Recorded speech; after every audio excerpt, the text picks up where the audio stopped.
구체적으로 개딸이라고 가리키는 범주가 어디서부터 어디까지인지는 좀 알 수가 없는 것 같아요. 그러니까 네. 이재명 대표 강성 지지층 전체를 개딸이라고 할 수 있느냐. 예, 이것도 이제 차이가 있는 것 같고. 네. 근데 의문이 드는 건 이거예요. 개딸이 그렇게 소수인데 어떻게 민주당을 점령할 수 있느냐는 거거든요. 그러면 다수의 경향이라고 오히려 차라리 김두관 후보 입장에서는 그렇게 생각을 해야 되는 게 아닌가 싶고 그러니까 김두관 후보도 약간 고민이 있는 것 같아요. 그러니까 당의 좀 주류 경향이 돼버린 거에 대해서 위험하다라고 판단을 하고 비판을 하고 싶은데 네. 그렇다고 해서 당의 다수다라고 인정을 해버리면 본인은 소수파일 수밖에 없는 것이고 김두관 후보가 이제 강성 팬덤의 위험성에 대해 경고를 했잖아요. 그건 일종의 이제 이재명 대표의 일극 체제에 대한 경고거든요. 근데 김두관 후보의 말을 입증하는 근거가 된 게 바로 방금 그 여론조사 결과야. 그러니까 투표 결과다라고 볼 수 네. 있어요. 이재명 대표 한마디 하니까 저게 사유에서 거의 1위를 이어볼 정도 오는 거 아닙니까? 그러면 그만큼 강성 팬덤, 개딸들이 권리당할지 이런 걸 장악하고 있다는 얘기거든요. 개딸이 점령, 김두관 비판에 수박 내려와 야전대 아수라장입니다. 네. 김두관 후보 지금 당대표로 당대표 후보로 좀 출마를 했죠. 그런데 김두관 후보의 말에 다른 후보들이 굉장히 비판을 하고요. 전당대회가 아수라장이 될 만큼 좀 시끌시끌했다라는 겁니다. 그 모습 직접 보고 오시죠. 당내 소수 강경 개딸들이 우리 민주당을 점령을 했습니다. 들어보세요. 이렇게 해가지고 차기 대선 지방선거 이길 수 있다고 생각합니까? 냉정하게 돌아봐야 합니다. 부산 유세에서 우리 존경하는 김두관 선배께서 하신 말씀을 듣고 제 길을 의심했습니다. 개딸에게 점령됐다.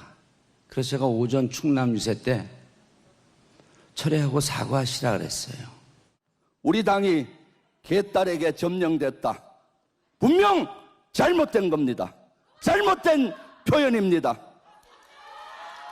우리 열성 당원들을 모독하는 것입니다. 시대의 변화를 읽지 못하는 것입니다. 네, 지금 직접 보셨습니다. 김두관 후보가 우리 당이 강성 지지층을 칭하는 이 이른바 개딸이라는 요호칭을 썼죠. 개딸이 점령됐다라고 얘기를 하니까 굉장히 이 객석에서 이 내려와 막 뭐 시끄러워 뭐 이런 얘기가 막 들립니다. 그리고 이어서 정봉주 최고위원 후보 그리고 김병주 이 의원까지도 이 후보까지도 이건 잘못됐다. 뭐가 점령당했냐라고 지금 얘기를 하고 있습니다. 근데 김두관 후보가 또 어제 오후에 반박 입장을 다시 또 한 번 냈어요. 네. 존경하는 당원 여러분, 민주당원이 모두 개딸입니까? 제가 명확히 말씀드린 건 소수 강경 개딸의 문제점을 지적한 겁니다. 라고 얘기를 하면서 윤석열 탄핵이랑 거대한 싸움이 있어서 내부에 다른 의견이 있으면 안 되는 겁니까? 북한과 대결하고 있어서 유신 체제를 선포했던 박정희 독재와 무슨 차이가 있습니까? 라고 입장을 굽히지 않았습니다. 네. 근데 지금 이 모습을 보면 김준욱 대변인님, 지금 윤석열 탄핵이랑 거대한 싸움이 있어서 내부에 다른 의견 있으면 안 되냐? 이게 유신 체제 선포한 박정희 독재랑 무슨 차이가 있냐라는 김두관 후보의 말 어떻게 보십니까? 저는 이게 전당대회 기간이기 때문에 네. 얼마든지 전당대회 기간 동안 본인의 또 후보자로 출마하신 분들은 본인의 소신을 발언할 수 있는 자유가 있습니다. 네. 그러나 그런 자유 속에서도 지켜야 할, 넘지 말아야 할 선들은 좀 있다고 보여지는데 지금 김두관 후보의 발언은 물론 일부 소수라는 단서를 달긴 했지만 네. 아무리 그렇다 하더라도 당원 개개인에 대한 평가를 하는 것은 바람직하지 않았다라고 저는 보고요. 당내 민주주의에 대한 비판 얼마든지 가능하죠. 네. 특히 지금처럼 이재명 전 대표를 중심으로 한 네. 그런 어떤 지도 체제가 굉장히 강력하게 형성이 됐었던 지난 2년을 겪었고 또 그걸 한 번 더 연임해서 가겠다고 하는 시점이기 때문에 비판할 수 있어요. 그러나 그 비판도 그러면 이재명 대표가 왜 지금 이 시점에 연임을 해야 되는 것인가? 그런 것이 온당한 것인가? 당위성이 있는 것인가? 정당성을 가질 수 있는 것인가? 하는 쪽으로 초점을 맞춰줘야지. 그를 지지하는 지지층에게 초점을 맞춘 것. 이 부분이 저는 좀 잘못된 부분이 아닌가라는 생각이 들어요.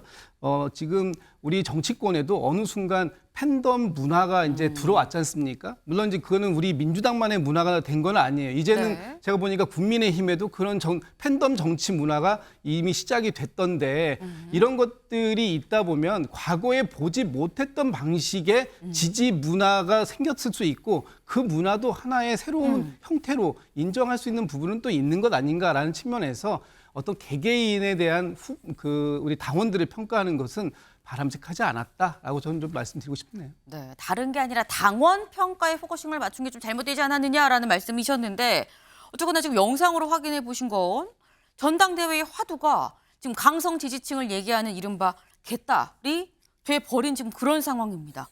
근데 지금 정봉주 후보와 김병주 후보는 개딸이 문제가 없다, 뭐가 잘못을 했느냐라고 지금 얘기를 하고 있는 건데 근데 또 많은 분들이 의아하실 수도 있는 부분이 김수민 의원님. 지금 강성 지지층은 일부라고 민주당 안에서도 지금 얘기를 하고 있거든요. 강성 지지층이 일부인데 왜 일부에 포커싱이 된 발언이 계속해서 나오느냐. 지금 정봉주 후보, 김병주 후보는 개딸은 잘못이 없다라고 지금 일부를 굉장히 옹호하는 지금 그런 모습인 거거든요.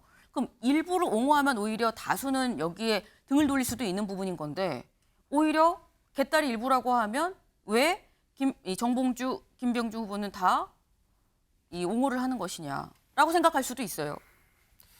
저는 이제 구체적으로 개딸이라고 가리키는 범주가 어디서부터 어디까지인지는 좀 알 수 없는 것 같아요. 그러니까 네. 이재명 대표 강성 지지층 전체를 개딸이라고 할 수 있느냐. 예, 이것도 이제 차이가 있는 것 같고. 네. 근데 의문이 드는 건 이거예요. 개딸이 그렇게 소수인데 어떻게 민주당을 점령할 수 있느냐는 거거든요. 그러면 다수의 경향이라고 오히려 차라리 김두관 후보 입장에서는 그렇게 생각을 해야 되는 게 아닌가 싶고 그러니까 김두관 후보도 약간 고민이 있는 것 같아요. 그러니까 당의 좀 주류 경향이 돼버린 거에 대해서 위험하다라고 판단을 하고 비판을 하고 싶은데 네. 그렇다고 해서 당의 다수다라고 인정을 해버리면 본인은 소수파일 수밖에 없는 것이고 본인이야말로 극소수의 주장을 하게 되는 셈이 되는 거거든요. 그런 의미에서는 이제 어떤 경향에 대해서는 얘기를 하면서도 그 대상, 본인이 가리키는 비판 대상은 좁혀서 얘기를 하고 싶은 그런 것들이 이제 말로 표현이 된 건데 문제는 지금 선거 기간이라는 거죠. 선거 기간에서는 어느 쪽이 다수고 소수고 이게 또 다 드러나는 거기 때문에 네. 사실은 결과적으로는 김두관 후보가 이제 더 극소수의 주장인 것으로 그렇게 몰려 있는 게 아닌가 싶고 근데 사실 김두관 후보가 최근에 얘기하는 주장들 중에 일극 체제라든지 이런 거에 대해서는 합리적이고 정확한 비판들이 있습니다. 근데 문제가 또 하나 있는 것이 그럼 김두관 후보는 지금까지 수년 동안 민주당 내부에서 무엇을 어떻게 했느냐 이 문제거든요. 근데 사실 2023년에 원내대표 선거가 민주당이 2번 있었는데 그때만 보더라도 김두관 후보가 내가 가장 친명이다 이 스탠스로 원내대표 후보에 임했었습니다. 예, 그런데 이제 와서 또 얘기가 달라지는 부분, 이런 부분은 좀 당 안팎에서 일관성의 부재 이렇게 또 지목받을 수 있는 거 아닌가 싶기도 합니다. 네. 기본적으로 개딸의 범주를 어디까지 볼 수 있을 것이냐가 좀 잘 모르겠다라는 말씀을 하셨어요. 아마 많은 분들이 그렇게 좀 생각을 하지 않으실까 싶습니다. 근데 하지만 실체가 있는 것만은 좀 분명해 보인다라는 거예요. 또 이재명 대표를 이재명 전 대표를 지금 지지하는 어떤 그들의 무리는 분명히 있는 거죠. 강성 지지층의 무리가 있는 건데 왜 이런 얘기를 하느냐. 다음 기사를 이어서 보시죠. 이재명이 밀어주자 김민석이 4위에서 1위로 훅 올라갔다라는 겁니다. 네.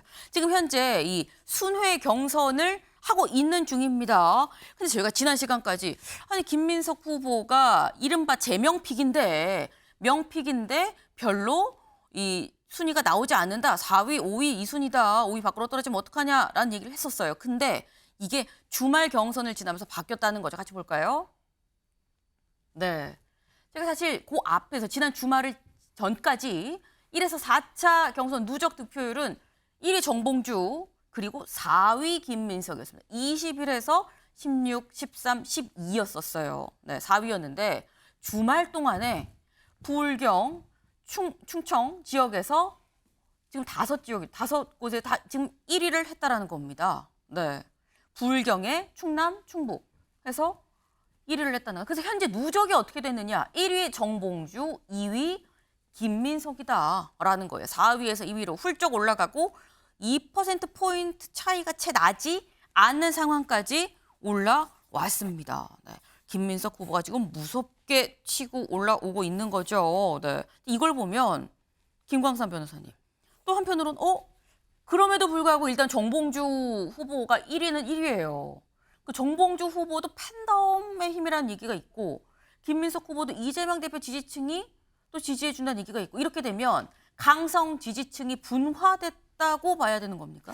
저는 결과적으로 김민석 후보가 정봉주 후보보다는 더 많이 차지할 것이다 그렇게 봐요. 일단 뭐 지난 유튜브를 통해서 수석 최고위원은 김민석일 것이다. 그렇죠. 노골적으로 지금 화면에 나오고 있습니다만 이재명 대표가 원픽을 딱 했다는 걸 명시적으로 밝혔잖아요. 그런데 우리 아까 이제 김두관 후보의 이 얘기에 대해서 논란이 많이 있는데 네. 김두관 후보가 이제 강성 팬덤의 위험성에 대해 경고를 했잖아요. 그건 일종의 이제 이재명 대표의 일극 체제에 대한 경고거든요. 근데 김두관 후보의 말을 입증하는 근거가 된 게 바로 방금 그 여론조사 결과야. 그러니까 투표 결과다고 볼 수 네. 있어요. 이재명 대표 한마디 하니까 저게 사유에서 거의 1위를 이어볼 정도 오는 거 아닙니까? 그러면 그만큼 강성 팬덤, 개딸들이 권리당할지 이런 걸 장악하고 있다는 얘기거든요. 그럼 저는 또 한편으로 보면 아니 개딸들이 장악하고 있다 하면 개딸들이 좋아하는 거 아니에요? 아 우리가 드디어 민주당을 장악하고 있으니까 앞으로 민주당이 잘 나갈 수 있도록 민주당을 이끌고 가겠다 하고 박수를 쳐줘야 하는데 네. 왜 점령했다는 거에 대해서 기분 나빠하고 야유를 하는 것은 자신들이 뭔가 잘못됐다는 걸 자인한 거라고 저는 볼 수밖에 없다고 보거든요. 그래서 지금 민주당의 어떤 경선 과정도 그렇고 지금 돌아가는 어떤 그런 상황을 보면 객관적이랄지 아니면 내부에서 보는 시각 일부도 굉장히 우려할 만한 상황으로 가고 있다는 것을 저렇게 전당대회를 통해서 다 드러나고 있다고 봅니다. 네. 개딸이 소수냐 다수냐라는 데 있어서는 약간 이번 전당대회를 통해서 드러날 수 있다라는 말씀을 하셨어요.